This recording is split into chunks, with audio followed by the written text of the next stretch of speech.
Wa yusannu lan den sunanto apa ala yazida ing yen to ora nambe apa doa ala qadri tasyahudi ngatasé kadar tasyahud wa sholati lan kadar sholawat ala nabi sallallahu alaihi wasallam. Nah ini fikih yang sangat saya setuju.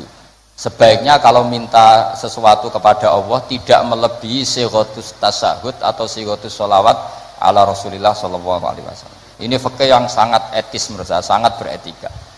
Mosok nyebut Nabi Allahumma sholli ala Muhammad, berapa kalimat Allahumma sholli ala Muhammad misalnya 3 kalimat, padahal Nabi yang mensyafaati kita, yang sudah baik mengeluarkan kita minadz zulumati ilan nur. Tapi ketika kepentingan kita bisa berkalimat-kalimat. Iku jare Allah mesti ngene, iki piye? Eling nabine mau tolong kalimat, eling hajate dhewe berkalimat-kalimat. Iku gak ada etika. Mulane nek ndonga ku aja nglangkai kadar tasyahud dan sholat alan Nabi. Makanya saya itu termasuk orang yang kalau baca sholawat itu jarang berdoa, mau sidik tok di belakang. Jangan sholawatnya sedikit, kemauannya banyak. Makanya sholawat masisiyah itu menurut saya itu bagus sekali, karena nyifati Nabi panjang sekali. Nabi adalah orang yang manfalakotil anwar waratakotil haqaiq, disifati banyak baru minta sedikit. Kalau kamu kan enggak, Allahumma barakati sholat ala Nabi Muhammad salli ala Muhammad ikdi hajatina wa hajati abaina wa abnaina, terus bakas bapake mboke tanggane nyebutin Nabi pisan tapi nyebut hajatnya gak barbar. Itu sangat tidak sopan dalam aturan yang benar. Tapi dalam aturan toleransi itu tidak apa-apa, wong ilmunya baru sampai situ, paham ya? Jadi ini jelas ya, apa wa yusannu apa tadi itu wa yusannu alla yazida ala qadri tasyahud wa sholat ala nabi sallallahu alaihi wasallam ya. Doa itu ya sunat, tapi usahakan proporsinya jangan lebih panjang ketimbang apa? Syahadat dan sholat. Karena ini menyangkut etika. Menyangkut apa? Etika. Masa nyifati Allah sekenanya, misalnya ingat Nabi juga sekenanya, kemudian ingat hajatnya sendiri panjang. Ini jelas ya, jadi itu etika ya. Makanya alhamdulillah guru-guru kita ngajari sholawat itu paket lengkap. Kan kita sholawat kita kan paketnya lengkap. Coba sekarang dihitung saja. Allahumma sholli ala sayyidina Muhammad wa ala ali sayyidina Muhammad kama shallaita ala sayyidina Ibrahim wa ala ali sayyidina Ibrahim wa barik ala sayyidina Muhammad wa ala ali sayyidina Muhammad kama barakta ala sayyidina Ibrahim wa ala ali sayyidina Ibrahim fil alamin innaka Hamidum Majid. Terus paket doanya sedikit. Ya tadi karena kebetulan sampai napalnya kan hanya Allahumma inni a'udzubika min adzabil qabri wa min adzabin nar fitnatil mahya wal mamat fitnatil masiihid dajjal. Jumlah itu dengan sholawat tadi banyak mana? Banyak sholawat, itu masih bagus. Ya jadi apa ya, menurut saya fikih ini bagus ya. Jadi apa? Disunatkan doa itu tidak melebihi jumlah apa? Tasyahud dan sholat. Kira-kira ya seperti itulah, etikanya memang seperti itu. Ya, jadi kecuali doa itu panjang tapi kamu tidak niat disembadani, mau bukti butuh yang pangeran. Makom Said Abdul Haddad, tapi potongannya sampean mesti ndak. Said Abdul Haddad itu saya berdoa bukan karena saya butuh, untuk menunjukkan saya iftikor dan ibtihal sama Allah. Jadi yang minta itu bukti butuh saja, tapi nggak ingin disembadani. Tak pikir sampean ndak seperti itu. Ya jaluk tenan, nak arah disembadani. Jare nak jaluk disukani Gusti, lah kok boten malah protes. Itu malah repot. Mohon kula terusno ya. Waman tesapani wong ajaza iku apes sapa man anhuma saking tasyahud lan sholawat tarot jama mongko nerjemah sapa man. Ana sing maca tarjamah iki sami. Wa ya tarot jamu lidua wa dzikri al-mandub sapa al-ajizu lal qadiru fil asah. Jadi untuk orang yang tidak mampu melafadzkan tasyahud secara bahasa Arab itu boleh pakai apa? Terjemah. Ini enaknya Islam. Dan itu tidak termasuk dianggap kalam ajnabi, kalam yang keluar dari sholat, karena tasyahudnya masih tentang apa? Ibadah. Ya saya teruskan. Tapi alhamdulillah di Indonesia itu tidak terjadi. Di Indonesia itu luar biasa.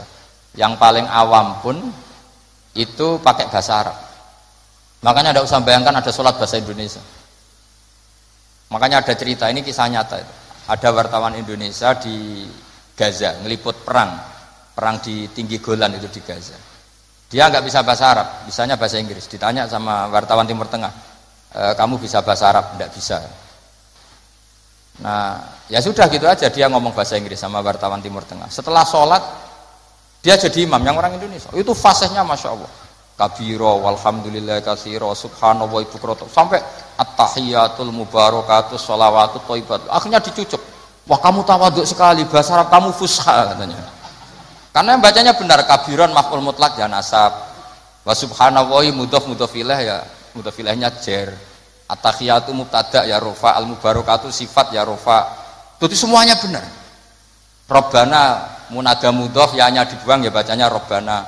Laka khobar muqaddam alhamdulillah mubtada muakhir ya benar. Dicucuk.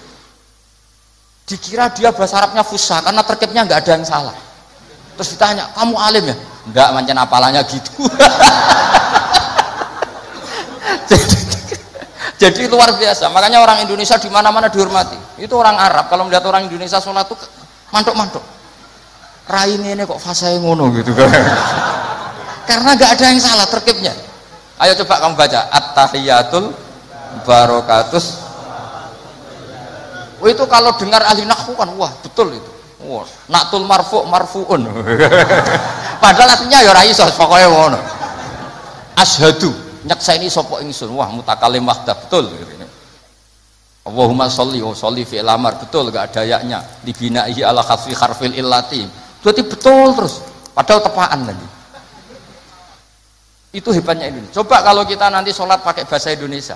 Terus kamu sholat di Timur Tengah, itu kan pasti dianggap aliran. Ini pakai apa gitu. Terus kedua itu kasihan malaikat kalau sama pakai bahasa Indonesia. Kalau pakai bahasa Arab kan malaikatnya paham. Orang ini minta dimaafkan toh dosanya. Allahumma gfirli kan gitu. Kan yang enak no malaikat. Kalau doanya bahasa Indonesia ampuni saya kan harus ada kamusnya itu maksudnya. Jadi itu hebatnya orang Indonesia ya. Jadi kiai-kiai kita meskipun kita orang Indonesia di bab-bab ubudiyah dilatih pakai bahasa Arab. Dan itu hebatnya orang paling bodoh pun paling awam pun hafal. Mukjizat menurut saya itu para wali Indonesia itu mukjizat. Coba orang awam penggawaian yang sawah yang Tegal itu bahasa Arab sholat itu hafal semua. Padahal itu tambah awam kan sunat-sunat dibaca semua. Kabiro dibaca ya kan, doa ya dibaca. Terus yang wiridan sunat sampean bilang subhana rabbiyal a'la bihamdi itu wajib apa enggak? Enggak wajib, tapi orang awam baca enggak? Baca, yang enggak baca malah sing wis mondok, ngerti nak sunat ditinggal.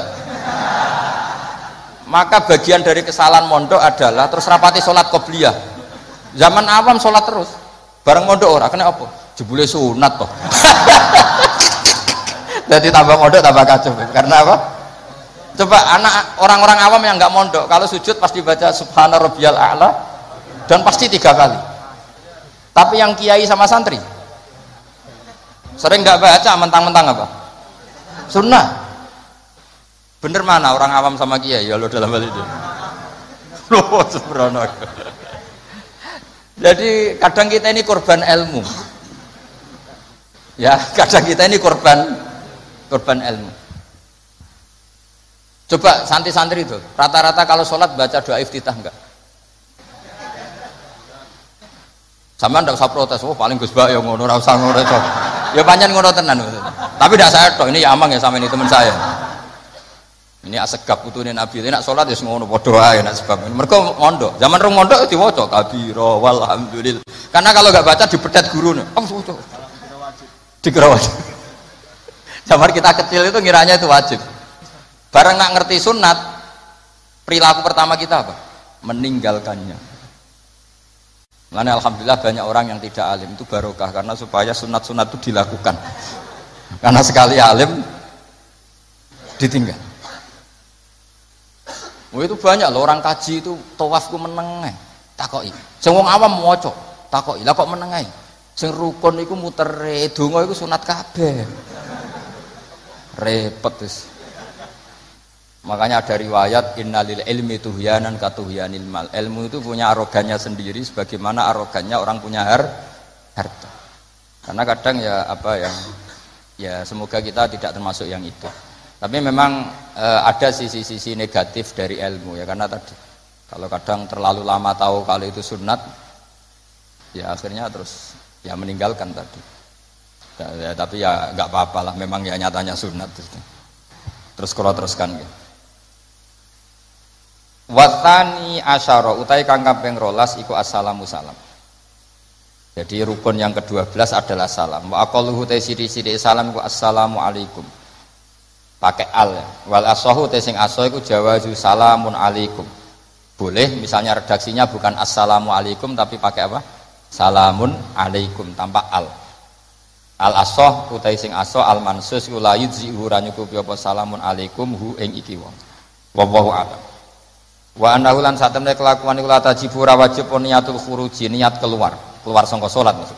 Wa akmaluhu te sempurna-sempurnane salam ku assalamu alaikum warahmatullah. Ya kita kan jadi sebetulnya yang wajib hanya assalamu alaikum. Tapi karena kita taunya assalamu alaikum warahmatullah ya kita semua bilangnya assalamu alaikum warahmatullah. Marrota ini kelan rong ambalan yaminan kelawan arah nganan wasimalan kelawan arah ngiwa. Multafitan hale wong sing melengak fil ula ing dalam taslimah sing ula hatta yura sehingga iso den tingali apa khadduhu pipine wong al aimanu kang kanan wa fisaniyati al aisaru iso ditingali pipi sing kiwa. Jadi melengake tenanan sekiranya orang di belakang kamu bisa melihat pipi kamu, tapi itu sunat tok loh ya, gara-gara sunat banyak yang tidak melakukan. Sebenarnya salam itu sampai gini sehingga orang di belakang kamu bisa melihat pipi. Ya kalau dari kanan ya pipi kanan, nanti kalau ke kiri ya pipi kiri. Terus nawiyan khale wong sing niat assalama ing uluk salam alaman ing atase wong an yaminih wa yasarih minal malaikati wa insin wa jinnin. Ketika bilang assalamualaikum salam untuk kalian semua. Nah, itu niatkan untuk malaikat yang di kanan kamu atau manusia di kanan kamu. Karena redaksinya harus ada objeknya assalamu alaikum, salam untuk kalian semua. Kalau gak niat untuk malaikat kan nanti repot. Nak pinggerem tembok atau pager. Terus pager itu piye karepe barang mati kok disalamin. Itu kamu niatin kan kita pasti diikuti malaikat. Yang masyhur ya Raqib Atid. Disalami terus. Ben rodo nak kita salah ora pati ditulis tenanan mergo napa? Lah ya betul di hadis-hadis itu. Malaikat bagian kesalahan itu kalau kamu salah itu sebenarnya tidak berani nulis. Karena sungkan malaikat yang di kanan. Jadi malaikat itu ya punya sungkan. Kamu kira terus lonang itu enggak. Ada etikanya. Jadi malaikat yang nulis kebaikan sama yang nulis keburukan itu senior yang nulis kebaikan. Sehingga kalau kebaikan 1 ditulis berapa? 10. Kalau keburukan 1 kalau nggak jadi dilakukan malah ditulis baik. Ya kan? Asal nggak jadi loh ya. Nah kalau jadi ditulis tapi agak buram, karena sekali istighfar disuruh ngapus. Jadi sebenarnya jadi umat Islam itu penak, pokoknya gampang. Tapi jangan terus model dagang, 1 hari saya sudah kebaikan 1, boleh maksiat 10, masih impas ya, tidak boleh gitu. Agama tidak boleh dilogika gitu. Lama-lama kamu sholat di masjid haram kan sama dengan 1000 sholat, terus pulang nggak usah sholat 1000 kali ya kan masih ada. Wah ya kacau kalau agama seperti itu ya kacau. Nggak boleh agama dimainkan gitu, nggak boleh. Saya teruskan ya. Wayan bilan niat sapa imamu imam niat assalamu ing salam alal muqtadina ing atase makmum-makmum sing anut salate imam. Lawahum utawi para muqtadun sing para makmum niat ar-radda yanbuna ar-radda ing balesi alaihi ing atase salamin imam. Terus apa? Salat terakhir ditutup dengan assalamu alaikum warahmatullah. Idealnya juga diniati keluar dari salat. Nah, kenapa penting diniatkan keluar dari salat? Karena setelah salam pertama itu memang benar-benar kamu sudah ada salat. Karena yang jadi rukun adalah salam pertama, salam kedua itu sunat. Makanya secara fikih itu ulama berdebat, apa sebaiknya setelah itu makmum berdiri? Sebaiknya loh, bukan syarat sah. Apa sebaiknya makmum langsung berdiri? Apa sebaiknya nunggu imam salam kedua? Ada ulama yang mengatakan yonta ini tapi sediluk wae. Kuwatirnya nak imame lali terus gak usah salam kedua. Terus resiko kedua adalah rabtus sholat biman laisa fi sholatin.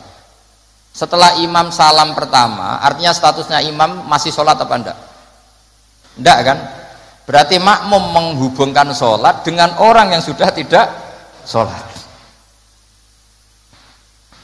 Jadi itu menjadi masalah fikih, paham ya? Sehingga ya sudahlah kita standar saja, ya jangan terlalu nunggu, ya tapi ya jangan terlalu cepet. Ya yang umum saja lah, yang umumnya orang. Cuma sampean tak ajari fikih kan, sampean minta saya di sini kan ngajar fikih, sampean jangan protes. Nanti orang kudus jadi begini, kudus tidak usah gitu, ilmu ya ilmu saja, tidak usah diprotes. Setelah imam salam pertama, statusnya dia masih sholat apa enggak? Enggak kan? Sudah keluar dari sholat. Artinya kalau makmum terlalu lama dia